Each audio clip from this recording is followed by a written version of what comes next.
Itaewon Dive. Opening shot. Under the surface of the ocean, late day. The water is murky, its murk accentuated by the fading light that shines, muted by water from the far sky. Every now and then a fish or group of fish come into view, then all disappear, startled. Over the sound system, we hear the amplified hiss and violent gurgle of someone off camera breathing through scuba gear.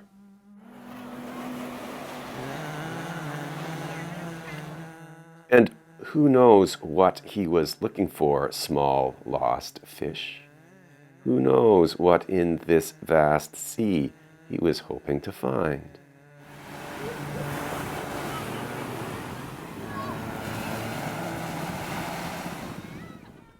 The jarheads are mainly gone now, but the signs of the bars, half Hangul, half English, still litter the streets like flotsam and jetsam bobbing in a freighter's wake, a seagull's dinner.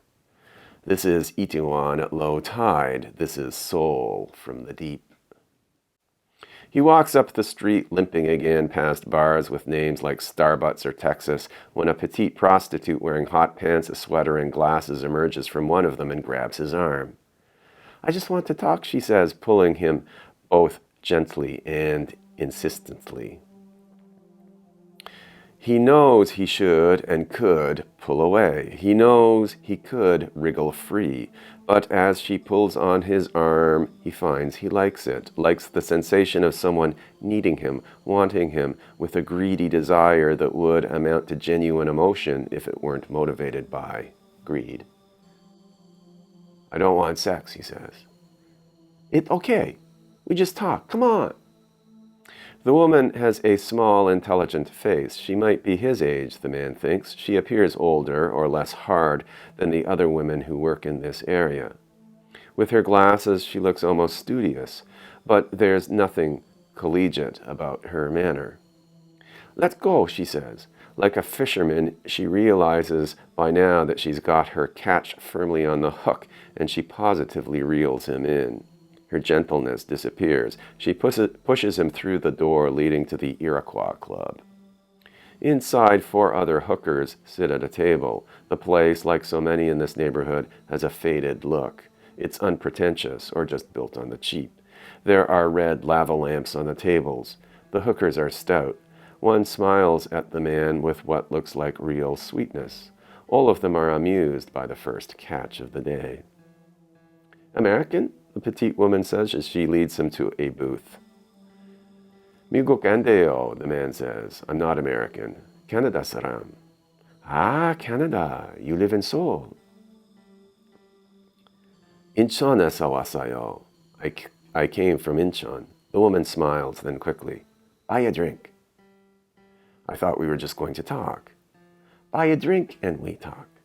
"Okay," the man says. He can see where this is going. He's almost inclined to say to her, "I'm religious," but doubts that will release him. She's already got one arm around his shoulder, and he, lonely fish, is reeled in a bit further.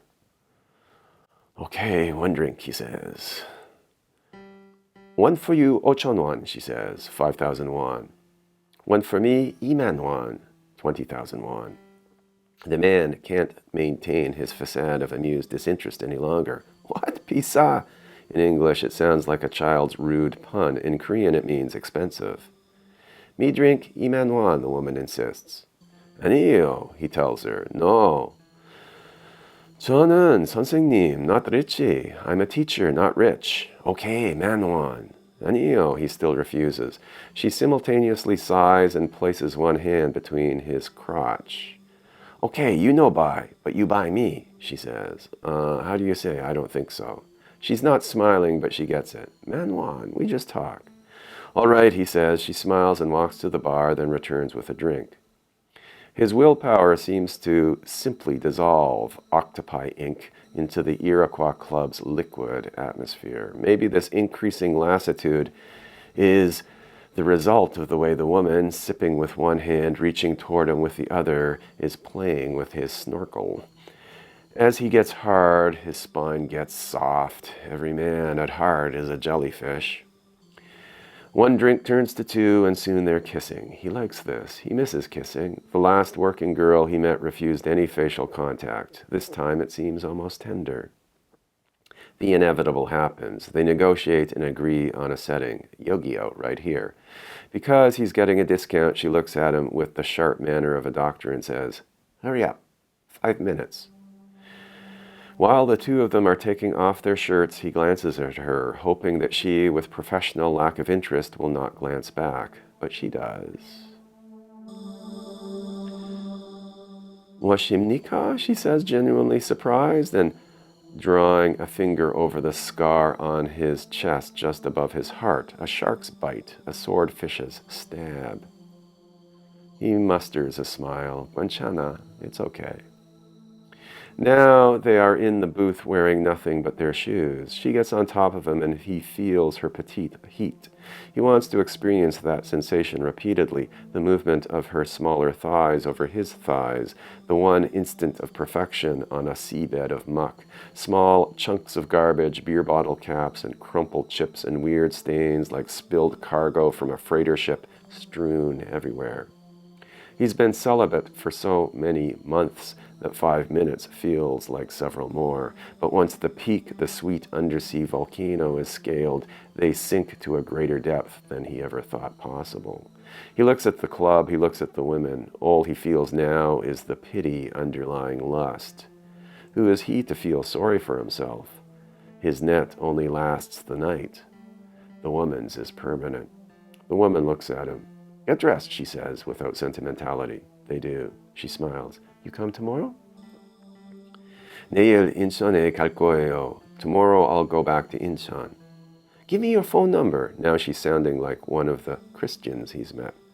This was a week before, another neighborhood, another sea of concrete. He'd simply been minding his own business, watching some b-boys doing a breakdance during routine on the sidewalk, when another intense woman, also with glasses and intelligent-faced, but with a more Puritan air, approached him. "Will you come to our meeting?" she said. "I'm not Christian," he responded, always the spiritual wriggler.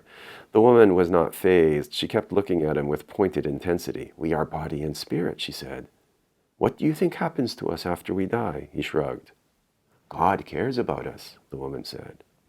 If she had chosen another verb, such as love, he would have dismissed her automatically. But she said cared, and the word suddenly possessed such profundity of meaning for him, shelf after sea shelf, the layers of the deep, that it brought forth tears to his eyes. He excused himself before it was revealed she had succeeded in harpooning him.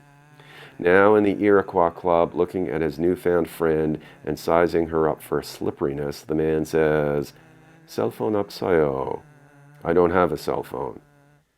"It doesn't work. This is truthful enough. It had been a hand-me-down from a student. It lasted 2 months. Not bad." But the man's most primal emotions are mixed, nice or flight. He knows the woman will immediately judge his statement as a brush-off, so he says, "You want my email?" "I don't know computers," she says. The man looks at her face. At one point, maybe she was a schoolgirl trying to pass one of the onerous exams that tyrannize students here. He can't believe she's so technophobic she doesn't use email. But he thinks maybe it's true. The social divide here is that great. She's an aging hooker. She's been trained to accept one role in life and think no further. If she's saved her money, she'll soon open a food stall or become a procuress, managing a place like the Iroquois Club rather than working its front door. But the man can't stay. He's already broken his private rule. On any given night, he won't allow himself to sprinkle more than Sam or Samanwan, $30 or $40, uselessly into the water. The man looks at the woman. "I'm sorry, I have to go." Her face remains impassive. She turns away. The man leaves the Iroquois Club and walks up Hooker Hill. It's 2003. It is still populated. Other women, goldfish dressed in turquoise and silver, emerge from their sea caverns. "Hi," they call to him. "Come here, just talk. I miss you." He's drowning now. The temptations of sirens, the sexy pull of scantily clad minnows. He passes a concrete wall that has a large poster of a girl in a slinky dress pasted onto it. The poster is rotting, rainfall after rainfall, a river's worth of water slowly rounding down its colors, but even this, a dying facsimile of reality, has, like the women in their doorways, an extreme effect on him. Waves of need, red waves, hot waves, beam from his eyes, his heart, his groin, even the lobes of his ears. The waves direct themselves at this poster with its four-color process of ink, now reduced to a pale 2. His body, aquarium of pain, reminds him of reality. His chest hurts. His right leg hurts. His injuries are acting up, and it's hard for him to walk with an even gait.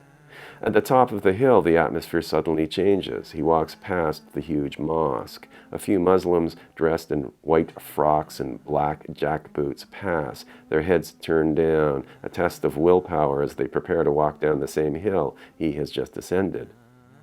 The man keeps walking, although it's difficult now. He wants to sleep. Where does one sleep in a cold, titanic sea?